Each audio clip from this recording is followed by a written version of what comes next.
dipersembahkan oleh Kopi Luwak mengucapkan selamat menunaikan ibadah puasa.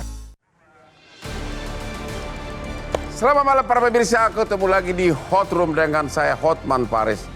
Setelah polemik keaslian ijazah Jokowi sudah hampir 4 tahun, timbul lagi polemik baru dengan penemuan dari seorang putra Batak, Bonatua Silalahi, yang menemukan lagi ijazah dari Jokowi yang hasil keluaran KPU. Apakah temuan dari Bonatua Silalahi ini akan menambah pembuktian tentang asli tidaknya ijazah Jokowi? Ada apa negeri ini? Ya, 300 juta penduduk Indonesia, semua mata tersorot kepada kasus ini. Bagaimana akhirnya?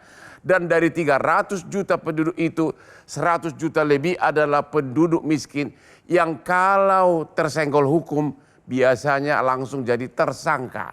Bahkan belakangan ini korban begal, korban perampokan yang harusnya menjadi saksi korban malah menjadi tersangka. Bahkan ada yang sudah divonis. Ada apa negeri ini? Padahal tiap minggu kita mendengar putra Indonesia lulus doktor hukum, profesor hukum. Ya begitulah. Namun demikian, apakah nanti polemik kasus ini akhirnya bagaimana? Apakah para penyidik akan ingat sumpah jabatannya? Demikian juga para hakim yang akan memutus nanti, apakah putusannya akan diilhami oleh judul putusan pengadilan yang berjudul Demi Keadilan Berdasarkan Ketuhanan Yang Maha Esa. Inilah Hot Room, kasus ijazah Jokowi, drama baru, ada salinan dari KPU. Drama panjang mengenai keabsahan ijazah Presiden ke-7 Joko Widodo kembali memasuki babak baru. Komisi Pemilihan Umum atau KPU RI akhirnya buka suara dan menunjukkan salinan ijazah Jokowi dalam proses pendaftaran Pilpres ke hadapan publik guna meredam polemik yang terus bergulir. KPU menegaskan bahwa dokumen yang mereka miliki adalah salinan sah yang telah melalui proses verifikasi faktual pada saat pencalonan.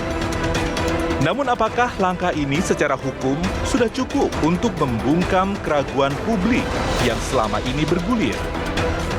Mengapa isu ini justru digoreng kembali, bahkan sampai masuk ke ranah persidangan? Apakah ada cara paling mudah mengakhiri drama ini? Dan apa yang menjadi pembeda antara ijazah yang dikeluarkan KPU dengan ijazah yang sebelumnya dikeluarkan oleh Bareskrim Polri?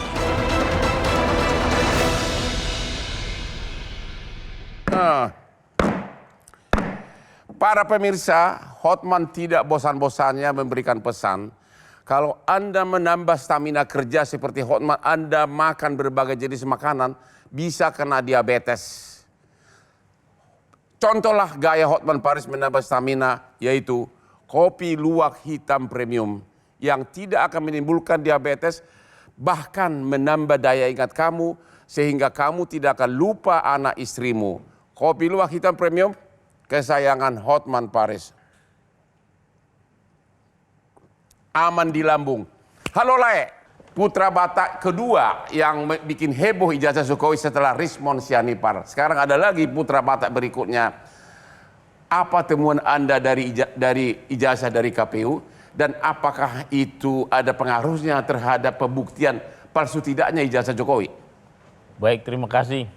Jadi temuan yang dari KPU ini ada plus minusnya dari yang asli. Dari yang katakanlah asli ya, yang di Polda. Ya.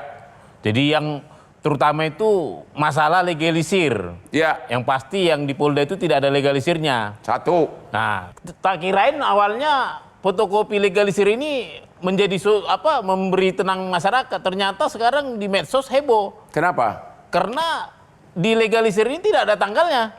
Tidak ada tanggal. Tidak ada tanggal. Oke. Itu berarti kan dia melanggar kita kan tahu di Undang-Undang Administrasi nomor 30 tahun 2014 di situ disebut pasal 73. Ya. Wajib ada tanggalnya untuk legalisir. Itu hal yang standar lah. Iya. Ya, terus? Nah, yang berikutnya adalah masalah NIP. Ah, kenapa itu NIP? Nah, ternyata NIP di peraturan kepala BKN itu NIP yang orang tangan itu seharusnya 8 digit bukan 6 digit karena Ya. tahun 2007 itu sudah dirubah NIP-nya menjadi standar 8 digit. Jadi di yang Anda temukan itu masih tertulis 6 digit. Ah. Padahal peraturan Terbaru 2007 itu harus 8. harusnya berlaku 8 digit gitu. Iya. Jadi apa kesimpulan saudara? Apakah itu mendukung tuduhan dari si bawel ini bahwa ijazah itu palsu atau gimana? Secara praktis itu masalah administrasi tentunya. Tapi kalau dikembangkan apakah masalah administrasi itu mengacu ke pemalsuan, sah-sah saja. Tapi harus kita buktikan lebih dalam lagi. Ya. Yang jelas pelanggaran administratif ini sudah ada. Jadi Kalau- Anda hasil temuan saudara banyak kejanggalan administratif yang menurut Anda itu substansial. Ya, sangat substansial. Ya. Karena itu dikeluarkan oleh sekelas perguruan tinggi negeri. Ya, kesimpulan saudara selaku penemu, Anda tidak dalam posisi untuk mengatakan bahwa penemuan saudara itu semakin membuktikan palsu atau tidak. Kebetulan gini Bang, saya ini meneliti itu hipotesisnya ijazah itu ada atau tidak, bukan palsu atau tidak. Ya. Tentunya setelah saya menjawab ada atau tidak, kalau ada maka saya naik ke level pertanyaan berikutnya, palsu atau tidak. Oke. Nah dalam hal ini hipotesisku menyebutkan ijazah itu tidak ada dari kacamata pejabat badan publik. Ya. Karena belum ada satupun lembaga negara yang keterkaitan dengan pemilu seperti KPU, baik KPUD Solo, KPU DKI, KPU RI yang pernah menyaksikan ijazah ini. Yang menyandingkan antara ijazah asli yang pers Belum katakan- pernah. Belum pernah, tidak ada Meskipun sekali. sudah polemik 4 tahun juga belum pernah. Belum, bahkan yang kemarin sidang kita di KI Jateng, KPU Kota Solo mengaku bahwa mereka tidak melakukan namanya klarifikasi. Verifikasi ya, klarifikasi tidak. Ya. Seperti itu. Oke, sekarang kita tanya kepada pengacara Roy Suryo. Apakah temuan ini menambah pembuktian bahwa ijazah itu palsu? Ya, bismillahirrahmanirrahim. Jadi sebenarnya sebelum ada putusan dari KIP baik oleh Bonatua Silalai atau kemudian pemohon yang lain yakni Bon Jovi bongkar ijazah Jokowi, Ya. sebenarnya kami sudah mendapatkan keyakinan bahwa ijazah itu bermasalah pada 15 Desember 2025 yang lalu. Yakni pada apa? Pada saat terjadi gelar perkara khusus yang akhirnya penyidik kemudian memberikan akses kepada ijazah yang konon disebut asli itu untuk bisa dilihat. Dan setelah ada apa yang dilakukan oleh Bang Bonatua Silalai termasuk oleh Bon Jovi itu makin mengkonfirmasi beberapa hal. Yang pertama, dokumen yang ditunjukkan oleh penyidik di dalam gelar perkara khusus itu sama dengan dokumen yang hari ini sudah dikeluarkan oleh Komisi Informasi Publik. Ya. Yakni apa? Informasinya sama, semuanya sama. Memang yang berbeda adalah karena satu ini dokumen yang diklaim asli, yang satu dokumen fotokopi yang kemudian diklaim sudah dilegalisir. Kendati ada anomali, yakni tidak ada tanggal, tidak ada tahun kapan dikeluarkan, juga pejabatnya NIP-nya harusnya sudah 8 digit, itu baru 6 digit. Ini adalah catatan yang menurut kami makin mengkonfirmasi bahwa barang ini bermasalah. Itu satu. Ya. Yang kedua, sebenarnya yang kami persoalkan oleh klien kami itu hanya pada fokus apakah ijazah tersebut asli atau palsu. Tetapi gugatan KIP yang dilakukan oleh kawan-kawan, termasuk apa yang dilakukan oleh Bon Jovi, itu mulai melebar. Artinya apa? Bukan saja keabsahan dokumen, tetapi kelengkapan dokumen administratif secara akademik dalam proses perolehan ijazah itu yang dilakukan oleh saudara Joko Widodo yang kemudian diterbitkan oleh UGM. Tapi yang menarik adalah bahwa semakin dibuka ini kan mengkonfirmasi sejak awal apa yang diklaim oleh saudara Jokowi bahwa tidak ada kewenangan kalian melihat ini adalah dokumen privat dan pendukung Jokowi menyatakan itu hak privat tidak boleh dibongkar publik, apa kewenangannya, apa kewajiban Jokowi untuk menunjukkan, terbantahkan semua. Kenapa? Karena putusan KIP menegaskan bahwa dokumen yang dimiliki Jokowi termasuk ijazah di dalamnya Ya. adalah dokumen publik. Ya. Ketiga, nah ini yang paling penting bagi kami, tinggal memformulasikan seluruh temuan-temuan dari lembaga terkait, juga yang terakhir rencana dari Bon Jovi untuk spek ya pada hal yang berkaitan dengan kenapa dulu pada zaman Yudi Krisnandi telah dibentuk sebuah forum untuk meneliti ijazah dan membersihkan seluruh ASN TNI Polri dari ijazah, kok dihentikan Satgas itu oleh Jokowi. Dan ini juga harus dibuka oleh publik, apa saja indikasinya kenapa dihentikan. Dan ini yang kemudian akan kami rangkum dalam proses persidangan. Karena itu dengan teman-teman ini kami makin percaya diri bisa membuktikan apa yang sebelumnya ditemukan oleh klien kami yang dasarnya hanyalah unggahan dari Dian Sandi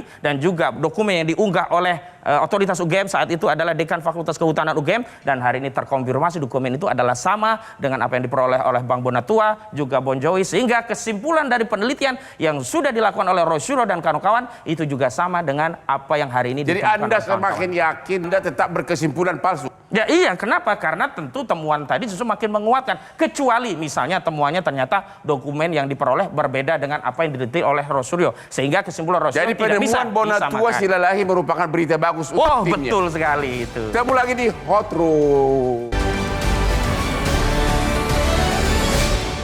Dipersembahkan oleh Kopi Luwak mengucapkan selamat menunaikan ibadah puasa. Jelajahi cara baru mendapatkan informasi. Download Metro TV Extend sekarang.